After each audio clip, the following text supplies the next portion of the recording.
لیکن جب اس کو ہم مجبوری سمجھے کہ یہ تو مولوی صاحب ٹیکس وصول کر رہے ہیں، مولوی صاحب آ گئے ہیں کہیں گے، شاہ جی آ گئے ہیں کہیں گے یہ زکات ہمارے مدرسے کو دے دو، تو مجبور ہو کے دے، نہیں بھائی نہ ہم نے آنا ہے نہ مجبور ہو کر آپ دیں، نہ دے مجبور ہو کر، اللہ کو ایسے سودے پسند نہیں ہے۔ اور جب ہم زکات کو مجبوری کی بنا پر دیں گے، جب ہم زکات کو ٹیکس سمجھ کر دیں گے، جب زکات کو ہم نہ چاہتے ہوئے ادا کریں گے، تو اللہ فرماتے ہیں یہ وہ وقت ہے جب میرا عذاب آ کر دیتا ہے، جب میرے عذاب کے دروازے کھل جاتے ہیں کہ تم میرا حق نہیں دے رہے۔ اللہ کا حق ہے کتنا ہے؟ 100 میں سے 2.5 روپے، 100 میں سے 2.5 روپے، 1000 میں سے 2.5%، لاکھ میں سے 2.5%، کروڑ میں سے 2.5%۔ اور جو 2.5 نہیں دیتا، جو 2.5 نہیں دیتا، وہ پورے کے پورے سے محروم ہو جاتا ہے، اس کے پورے کا پورا مال جو ہے وہ ضائع ہو جاتا ہے، رائگاں ہو جاتا ہے، برباد ہو جاتا ہے۔ ہم نے لوگوں کو اوپر جاتے ہوئے دیکھا اور پھر اس سے زیادہ انداز میں نیچے جاتے ہوئے بھی دیکھا۔ اللہ کسی کے ساتھ ظلم تو نہیں کرتا۔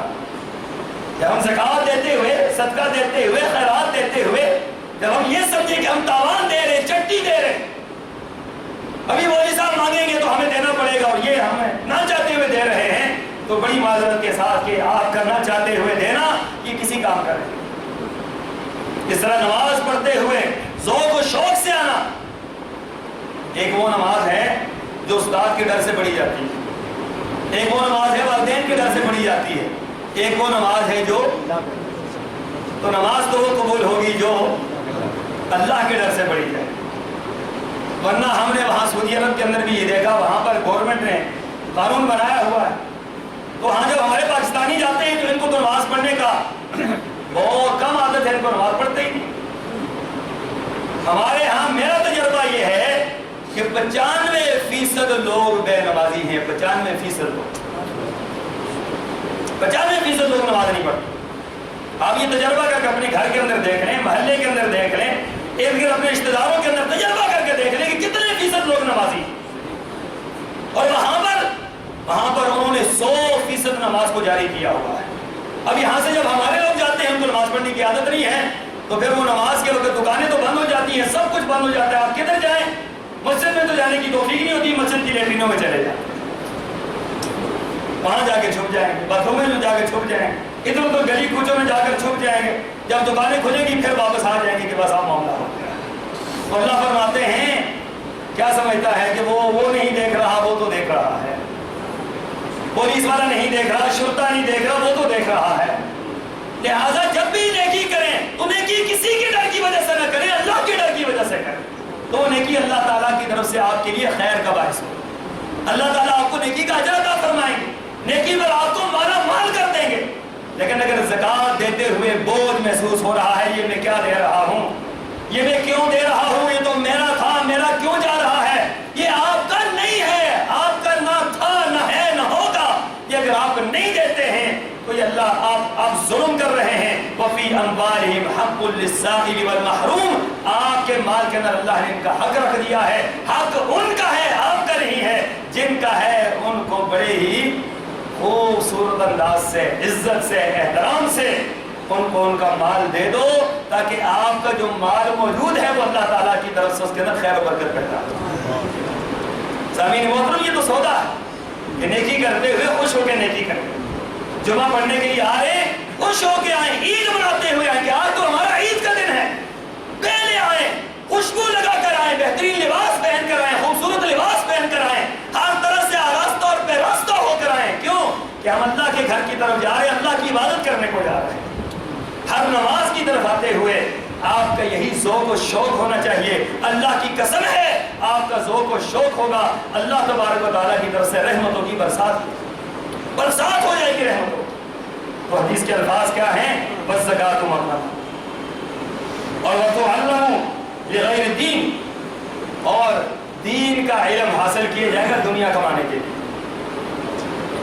یہ جملہ علماء پر بھی فٹ ہوتا ہے، پہلے مجھ پر ہے اور پھر ان لوگوں پر ہے جو اسی راستے کے راہی، کہ دین کا علم کیوں حاصل کیا جائے؟ دین کا علم حاصل کیا جائے اللہ کو یاد کرنے کے لیے، اللہ کی دین کو پھیلانے کے لیے، کتاب و سنت کی ابیاری کے لیے، اعلاء کلمت اللہ کے لیے، دنیا کے اندر حق کو واضح یہ دین کا علم حاصل کرنے کا مقصد یہ ہونا چاہیے. لیکن آج دین کا علم حاصل کیوں کیا جاتا ہے؟ تاکہ اس سے دنیا کمائی جائے، دولت کمائی جائے، دولت کا حصول ہو، لوگوں سے پیسہ بٹورا جائے، لوگوں کی جیبیں خالی کی جائیں. اور بنیاد کیا ہے؟ بنیاد دین ہو. فرمایا جب یہ کیفیت ہوگی اللہ کا عذاب آ کر رہے. وَطَاعَ رَجُلٌ امْرَأَتَهُ وَعَقَّ أُمَّهُ. فرمایا کہ انسان کی کیفیت یہ ہوگی کہ اپنی ماں کو دور کر دے گا اور اپنی بیوی سے زیادہ محبت کرے گا. ماں بیوی کا کوئی موازنہ نہیں ہے، یاد رکھیں، کوئی موازنہ نہیں ہے. نہ اللہ نے اس کا موازنہ رکھا ہے، نہ شریعت نے رکھا ہے، نہ اسلام نے رکھا ہے، نہ قانون اور دستور اور آئین نے رکھا ہے. ماں کا مقام بہت بلند ہے. اس کے مد مقابل 1000 بیوی بھی ہو، اللہ کی قسم ہے ماں کے مقام کو نہیں پہنچ سکتی. اس کا مقام کہیں ہے، اس کو تو پہنچ کوئی نہیں سکتا ہے. ماں کو کون پہنچ سکتا ہے؟ لیکن فرمایا قرب قیامت میں جب اللہ تعالیٰ کے عذاب آئیں گے تو کیفیت کیا ہوگی دنیا کی؟ کیفیت یہ ہوگی کہ ماں کو پیچھے ہٹا دیا جائے گا، ماں کو دھتکار دیا جائے گا، ماں کو دور کر دیا جائے گا، اور دن رات بیوی کی محبت میں پاگل ہو جائے گا. دن رات بیوی کی محبت، بیوی جو کہہ رہی ہے کر رہے ہیں، بیوی جو کہہ رہی ہے کر رہی ہے. میرے الفاظ نہیں ہیں، یہ محمد رسول اللہ صلی اللہ علیہ وسلم کے الفاظ کہ بیوی کی محبت دل میں بیٹھ جائے گی اور ماں کی نفرت بیٹھ جائے گی. اور پھر لوگ یہ مسائل لوگ ہمارے پاس لے کر آتے ہیں، ہمارے پاس لوگ لے کر آتے ہیں یہ مسئلے، اور مائیں روتی ہیں آ کر یہاں پر. خدا کی قسم ہے جب مائیں روتی ہیں تو میرا کلیجہ منہ کو آتا ہے کہ پتہ نہیں اللہ کا عذاب کب آئے. ایک ماں جب روتی ہے تو اللہ کے عرش ہل جاتا ہے. ماں جب روتی ہے تو زمین اللہ کی طرف سے زلزلہ وقع کرتی ہے کہ وہ ماں ہے کہ جس نے کس انداز سے اس کو اپنے پیٹ میں 9 مہینے تک پالا ہے، جو خود پیشاب میں سوتی تھی، اس کو خشک جگہ پر سلاتی تھی، جو اپنے منہ کا لقمہ نکال کر اس کو کھلاتی تھی. آج یہ بڑا ہوا ہے، آج یہ کسی کا بن چکا ہے. اس نے اس کو دھتکار دیا ہے کہ اماں تو چلی جا، تو ہمارے درمیان رکاوٹ ہے، اماں تو میری بیوی کے ساتھ اونچا بولتی ہے، اماں تو میری بیوی کو برداشت نہیں کرتی. ماں کو دھتکار رہا ہے، بیوی کو قریب کر رہا ہے. پر میں جب یہ کیفیت دنیا والوں میں پیدا ہو جائے پھر اللہ کے عذاب کا انتظار کرو کہ اللہ کا عذاب آنے پر. یورپ والوں نے یہ کام کر دیا ہے، ماں کو باپ کو اٹھا کر اولڈ ہوم میں پھینک دیتے ہیں کہ اب یہ بوجھ ہے ہمارے لیے، ان کو ہم برداشت نہیں کر سکتے. ہمارے ہاں بھی آج ایسا ہی ہو رہا ہے. آپ کے ملک پاکستان میں اولڈ ہوم بن چکے ہیں اور یہاں پر اپنے والدین کو لے جا کر لوگ پھینک رہے ہیں. بحریہ ٹاؤن اگر آپ کو نظر نہیں آتا تو جائیں بحریہ میں دیکھ رہے ہیں، وہاں پر بھرا ہوا ہے، کھچا کھچ بھرا ہوا ہے.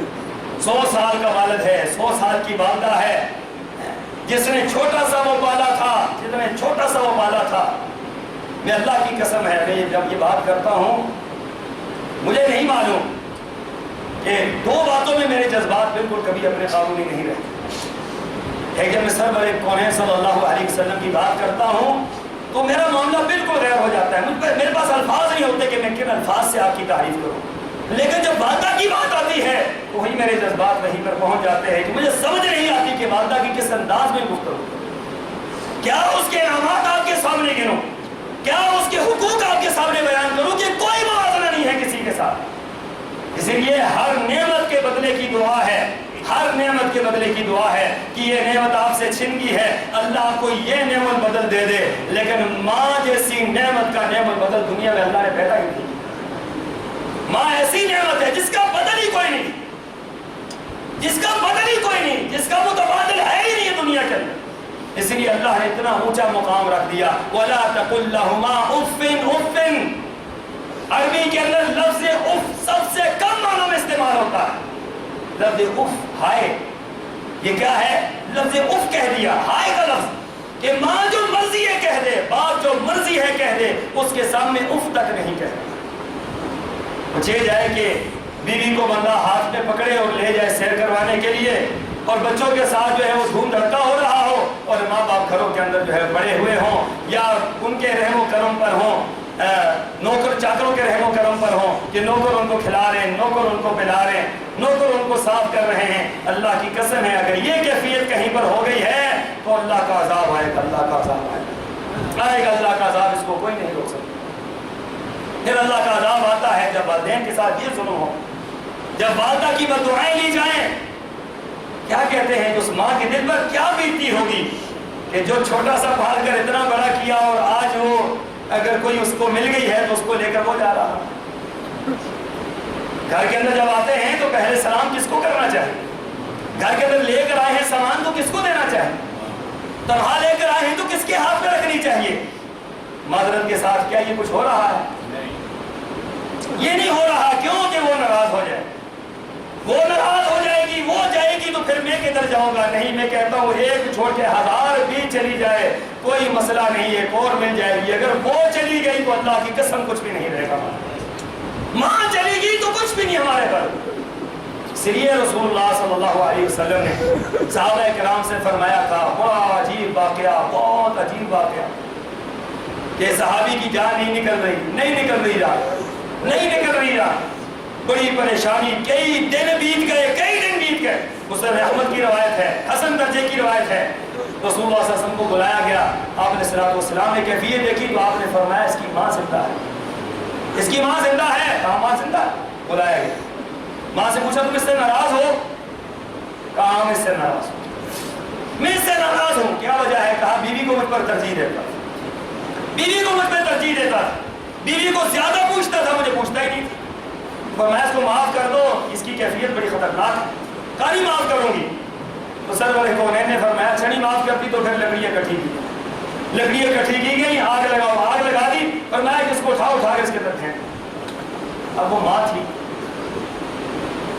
تھی, چیخ سے لا اٹھی کہ میرے لال کو میرے سامنے آپ جلائیں گے. پھر بھی تو وہ ماں ہی ہے.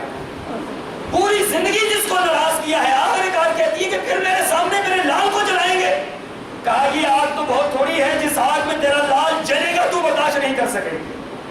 کہا اگر ایسی ہی بات ہے تو میں آپ کو گواہ بنا کر کہتی ہوں کہ میں نے اس کو معاف کر دیا.